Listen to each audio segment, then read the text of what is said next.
Let me ask you a question that sounds simple, but grows heavier the longer you sit with it. When was the last time you truly felt your birthday? I'm not talking about replying "thank you" to a few messages or glancing at notifications before moving on. I mean really feeling it the way you did as a child. That quiet excitement when you woke up knowing the day belonged to you. The balloons, the cake, the candles, and the feeling that for one small sacred day, the world was looking your way. Now step into adulthood, the same date arrives. But this time, it's quiet, unremarkable, ordinary. You wake up. Maybe a few messages. Maybe your mother calls. Maybe no one notices at all. You make your coffee. You go to work. The day moves forward just like any other, and if someone asks, you say, "I don't really celebrate my birthday. It's not important to me. It's just another day." But is it really? Because behind that sentence, there's often a story that never gets told. People who treat their birthday like a normal day are rarely cold, detached, or emotionally numb. In fact, more often than not, they are the ones who feel the deepest. They've simply learned how not to show it. These are people who learned early how to quiet their expectations. Because at some point, expectation began to hurt. At some point, hope came with a cost they weren't willing to keep paying. Psychologically, birthdays function as emotional mirrors. They reflect how you feel about being alive, how you relate to attention, how comfortable you are with being seen, and perhaps most importantly, how you relate to yourself. When someone says, "I don't care about my birthday," sometimes what they're really saying is, "I don't need external validation anymore." But other times, what they mean is, "I stopped expecting it." And those two things are not the same. The difference between emotional maturity and emotional withdrawal often reveals itself most clearly on birthdays. Because a birthday is a moment when visibility is unavoidable. And being seen does not feel safe to everyone. Some people genuinely grow. They outgrow the excitement of birthdays. Not out of bitterness, but out of calm. They no longer rely on a single date to feel meaningful. They find joy woven into ordinary days. For them, happiness lives in quiet mornings, familiar routines, unremarkable walks. Life itself becomes the celebration. But not everyone's story is that simple. For many people, birthdays are quietly heavy. Not loudly painful, but internally weighted. It's not aging that feels uncomfortable. It's remembering.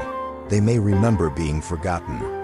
They may remember hoping too much and receiving too little. They may remember tables that once felt full and now feel empty. So instead of saying, "I hope someone remembers this year," they say, "It's just another day." This isn't indifference. It's protection. In psychology, this is known as emotional self-protection. After repeated disappointments, the mind lowers its expectations.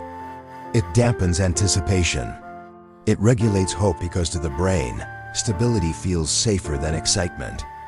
Especially when excitement has led to pain before. But here's the part people don't talk about. That same protective mechanism doesn't just shield you from disappointment. Over time, it also distances you from joy. Slowly, you begin to move through your own life like a guest. Polite, observant, but emotionally distant. How many people say, "I don't really care about birthdays," and still find themselves quietly noticing who reached out and who didn't? Almost all of us do, because even not caring is still a form of caring, just inverted. Psychologists refer to this as avoidant validation behavior. It's when you convince yourself that you don't need recognition, because part of you is afraid of not receiving it. This pattern often develops in people who learned something early on, that having needs was inconvenient. That asking led to disappointment. That silence was safer. So when you meet someone who treats their birthday like any other day, don't assume they're emotionally detached. Sometimes they've simply made peace with disappointment. They've chosen control over excitement. But control has a cost, because every human being wants to be seen. not applauded, not overwhelmed with attention. Just genuinely noticed. Birthdays symbolize existence itself. One day a year that belongs to you without conditions. Not because of what you achieved, not because of who you're with, but simply because you exist. And that realization stirs complex emotions. Gratitude mixed with loneliness. Nostalgia mixed with indifference. Joy and sadness arriving together because birthdays remind us of time. Of years passing. Of people changing. Of connections fading. Some people flatten the day to make it lighter. If I don't make it special, it won't hurt, they tell themselves. This isn't denial. It's regulation. Adulthood brings another quiet conflict. Wanting to be seen, but not wanting to appear needy. That tension surfaces gently on birthdays, especially in those who have always been strong. The responsible ones. The ones who remember everyone else's milestones but forget their own. Eventually, being celebrated feels awkward. If someone plans something, it feels uncomfortable. You're not sure how to receive it. This isn't humility. It's emotional fatigue. Deep down, there is still a desire to be seen. But quietly, without spectacle, with sincerity. And here lies the paradox of emotional maturity. The more self-reliant you become, the harder it feels to accept love without suspicion. You question it. You analyze it, so birthdays become neutral ground. Not celebrations, but checkpoints. And yet, the mind keeps moving. Childhood excitement. Lost connections. Gratitude for survival. A soft longing, all coexisting. Psychologists call this temporal self-awareness. On birthdays, we instinctively compare who we were a year ago to who we are now. And sometimes, that gap is uncomfortable. That's why some people blur the day into the background. They're not avoiding reflection. They're choosing to process it privately. Because birthdays aren't really about parties. They're about mirrors. Am I living honestly? Do I still recognize myself? Does this life feel like mine? And sometimes, those questions need silence, not celebration. Not all growth needs witnesses. Some growth is invisible. It shows up in how you react differently than you used to. In how you forgive faster. In how you find meaning in things you once ignored. Still, one truth remains. Even the strongest people need warmth sometimes. Those who carry others deserve to be seen too. A message. A voice.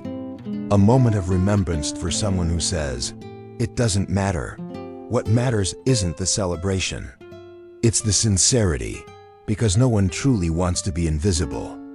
Everyone wants to be loved, just in their own language. Some want crowds. Some want quiet. Some want surprises. Some just want one person who truly listens. There's no correct way to experience your existence. If your birthday passed like any other day, don't try to fix it. Maybe it's a sign that your life already holds meaning. That isn't detachment. That's awareness, but also allow softness. If you miss the excitement you once had, that isn't regression. That's humanity. That child inside you is still there.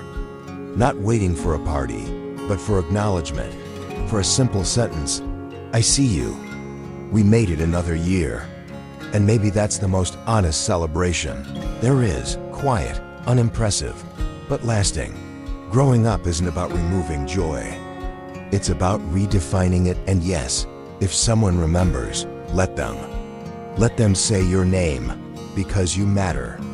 On ordinary days, especially on the ones you pretend are just ordinary.